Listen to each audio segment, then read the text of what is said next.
My name is Leo, and I am 25 years old, living in a small town in Ohio, a place where everyone knows your name and the scent of freshly cut grass often mixes with the faint, comforting smell of damp earth after a summer rain.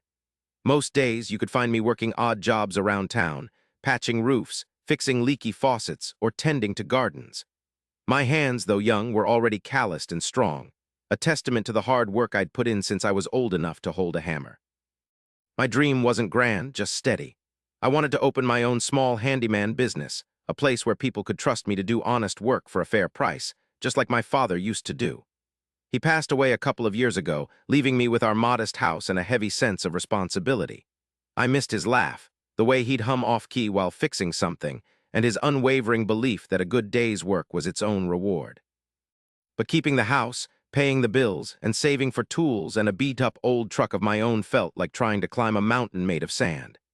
Every dollar I earned seemed to slip through my fingers, devoured by rising electricity bills, unexpected car repairs for my ancient sedan, or the ever-present stack of grocery receipts. My internal nemesis wasn't some external force. It was a quiet, nagging doubt that whispered late at night, telling me I wasn't strong enough, smart enough, or lucky enough to make it. It was the fear that I would never be able to build something lasting, that I would always just be treading water, barely keeping my head above the surface. I wanted to honor my father's memory to keep our home, but sometimes it felt like the house itself was crumbling under the weight of my worries, just like some of the old, neglected homes I worked on. I tried, truly I did. I took every job offered, no matter how small or dirty. I worked weekends, evenings, and sometimes even holidays, rarely saying no. I learned to stretch a dollar until it screamed, eating mostly ramen noodles and whatever vegetables I could get on sale. I spent hours at the public library, reading old home repair manuals and studying electrical diagrams, trying to teach myself more complex skills that would fetch better prices. I started a small jar on my kitchen counter, labeled Workshop Fund, hoping to slowly fill it with enough money for a down payment on a small shed I could convert into my own repair shop. The idea of having my own space, a place where I could organize my tools and work on bigger projects, was the one flickering flame that kept me going through the long, tiring days. But life, as it often does, seemed to delight in throwing wrenches into my plans. First, the old furnace in our house, which had served us faithfully for decades, finally sputtered and died one cold November morning. Replacing it ate up nearly all of my small savings, leaving the workshop fund empty. Then my old sedan, a faithful but rusty companion, started making a terrifying clunking sound, forcing me to shell out hundreds for new axle bearings. Each setback felt like a punch to the gut, leaving me breathless and wondering if I was just destined to fail. I watched my high school friends move away to bigger cities, starting careers, getting married, buying new cars. I felt stuck, a forgotten cog in a machine that was slowly grinding to a halt. My lowest point came one particularly dreary Tuesday. I had finally managed to save a little bit again, maybe $50, enough to buy a specific power drill I desperately needed for a framing job that would have paid well. I walked into the hardware store, my heart lifting a little at the thought of finally getting that drill, only to see a notice tacked to the door. Property taxes due final notice. I had completely forgotten, lost in my daily grind. The amount due was more than $300, far more than anything I had. I walked out of that store without the drill, my shoulders slumped, the weight of the world pressing down on me harder than ever before. It felt like every step forward I took, 2 steps backward followed. I just wanted to give up. The workshop fund was empty again, the dream felt impossible, and the doubt in my head was screaming now, not whispering. That evening, as twilight painted the sky in shades of bruised purple and gray, I was walking home, my head down, when I noticed Mrs. Gable's house. She was an elderly woman, probably in her late 80s, who lived alone a few blocks from me. She was a sweet soul, always offering me a glass of lemonade when I passed by, and her porch light, usually a beacon of welcome, was completely dark. I knew she often worried about being out after dark, especially with the uneven steps leading up to her door. I watched as she fumbled with her keys, her hand shaking slightly, a visible shiver going through her as the shadows deepened around her. She looked truly afraid. My own problems for a fleeting moment seemed to shrink. I knew she couldn't afford a handyman, and it clearly wasn't just a bulb. It looked like the whole fixture had corroded. Despite the exhaustion in my bones and the despair in my heart, I walked over. "Mrs. Gable," I said, my voice gentle, "it looks like your light is out. Let me take a look at it for you." She looked up, her eyes wide with surprise and a touch of relief. "Oh, Leo, dear, you needn't bother yourself. It's been out for weeks. I just try to get home before the sun goes down." But I insisted. I went to my house, grabbed my old toolbox, and came back. The wiring was a mess, truly old and unsafe, clearly chewed through in parts by squirrels, and the fixture itself was rusted solid. I could see why she was afraid. It was a fire hazard waiting to happen. I spent an hour trying to patch it up with the limited supplies I had, but it wasn't a proper, safe fix.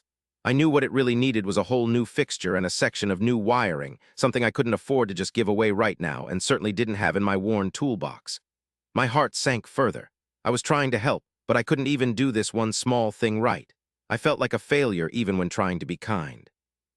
Just as I was about to tell Mrs. Gable that I could only do a temporary repair, an old Ford pickup truck, the kind you usually see hauling lumber, pulled up slowly to the curb. My heart sank further, thinking it was Mr. Jenkins from down the street, who was notorious for complaining about noise. But it wasn't. It was Mr. Henderson, the owner of Henderson's Hardware, the very store I couldn't afford to buy my drill from. He had seen me working on her porch and got out, a kind, weathered smile on his face. "Leo," he said, his voice a low rumble, "I saw you over here. What's going on with Mrs. Gable's light?" I explained, feeling a blush creep up my neck as I admitted my limitations. "It needs a complete overhaul, Mr. Henderson, new fixture, new wiring. I don't have the materials right now to do it right." He nodded slowly, surveying the old wiring with an expert eye. I thought so. "That's old stuff. Listen, Leo, I've been meaning to ask you something. I heard from Mrs. Gable the other day how you helped her with a clogged drain a few weeks back, and she said you refused payment. And I've seen you around town, always helping folks. My lead electrician is retiring next month, and I'm looking for someone with a good head on their shoulders and a good heart. Someone who cares about doing things right, even when it's tough." He paused, looking directly into my eyes. "How'd you like to come work for me? Start as an apprentice, learn the ropes, get paid a decent wage, and get all the materials you need for jobs like this on the house." My jaw must have dropped. I stood there speechless, the offer hanging in the cool evening air. It was a lifeline, a ladder thrown into the deep well I felt I was drowning in. Mr. Henderson chuckled, sensing my shock. "First job, of course, is fixing Mrs. Gable's light properly. And I'll even lend you my own drill until you can get your own." A wave of relief, so powerful it almost buckled my knees, washed over me. It felt like the doubt that had been screaming in my head had suddenly been silenced, replaced by a quiet, hopeful whisper. This was it. This was the turning point. I managed to stammer out a heartfelt, "Yes, sir, absolutely. Thank you." And just like that, with Mr. Henderson standing by, giving me tips and encouragement, I installed a brand new, bright LED light on Mrs. Gable's porch. When I flipped the switch, the light burst forth, chasing away the shadows, and a wide, relieved smile spread across Mrs. Gable's face. It felt like a light had turned on inside me, too. That night, for the first time in a long time, I slept soundly. I started working for Mr. Henderson the very next week, learning more than I ever could from books. He was a patient teacher, and I soaked up every piece of knowledge, from wiring diagrams to plumbing intricacies. My hands, once just strong, became skilled. I earned a steady wage, enough to pay my taxes, keep the house, and slowly, steadily rebuild my workshop fund. I even bought that specific power drill I had dreamed of, a shiny, powerful tool that felt like a symbol of my new beginning. But the biggest change wasn't just in my finances, it was in my heart. The fear and doubt that had haunted me for so long began to fade, replaced by a quiet confidence. I still did odd jobs for people in town, especially for those who couldn't afford full prices. Mrs. Gable's house became my regular stop.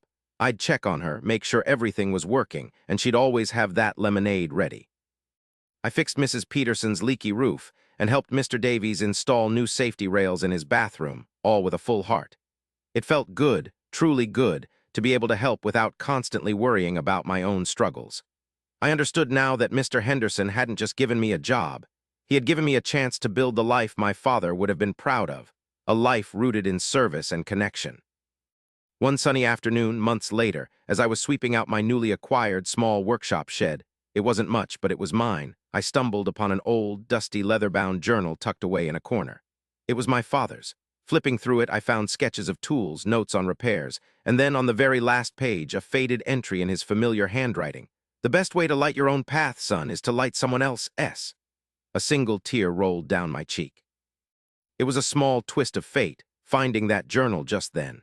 It reminded me that his legacy wasn't just about keeping the house or my own success, but about the ripple effect of kindness, the way one small act of helping Mrs. Gable had led to Mr. Henderson's kindness, which in turn allowed me to help so many others. And in lighting their paths, I had found my own. Things truly do get better, sometimes in the most unexpected ways.